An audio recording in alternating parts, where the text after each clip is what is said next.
Hi guys, my name is Ann Cheng. I'll be with Nails Magazine today. So I'm gonna show you guys how you can take off gel polish with a bit. I know a lot of you guys soak it off.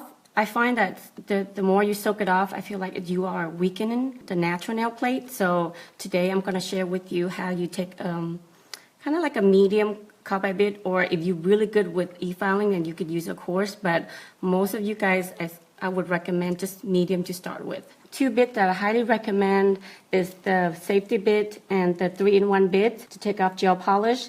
The reason is that because the tip of the bit is kind of rounded, so when like you have this growth right here, what you're doing is when you need to go close and take off that gel polish right there, it's not sharp, so it's a little more forgiving. That's why I highly recommend this. For a new student, I would say maybe start with a safety bit, but as you get better with the e-filing, then go with 3-in-1.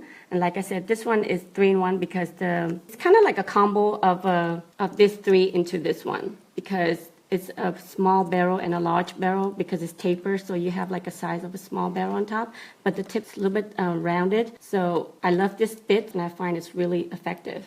This is a perfect example right here, like you have design and little charms or designs and rhinestone on it, so you can still take it off with this bit. So I'm going to turn it off about, I would say, 15,000 RPM.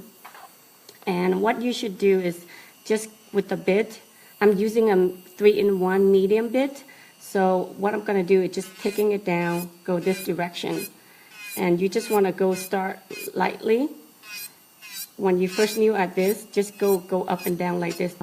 Mind you that this is a gel polish on top of the natural nail, so you don't want to go too deep and too fast, so just work on it slowly. I usually go a little faster in the salon because I'm working on my client for so long. I know their nails. So as you can see, I'm taking the gel polish off and I'm not really digging into her natural nail plate.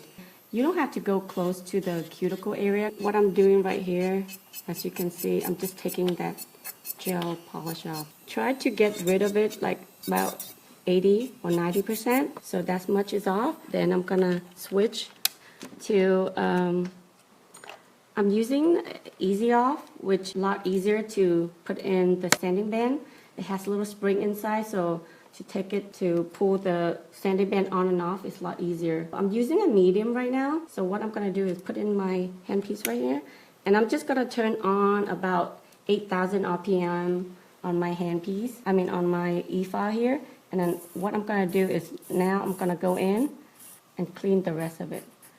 So with the medium bit, still allow me to clean the nail plate, and because I'm using very low speed, so I'm able to go closer to her natural nail plate, but without hurting her, because my speed is so low that it doesn't matter. So right now, what you're trying to do is take off the gel polish off as much as possible. At the same time, you also use the sanding band to prep the nail as well. So you're doing two things at once. So that's way you save a lot of time in the salon. Like I said, on the cuticle, keep going. You can go with the speed with 8,000 RPM. I'm going close to her cuticle area, but she doesn't feel any pain because my speed is so low that it doesn't really matter.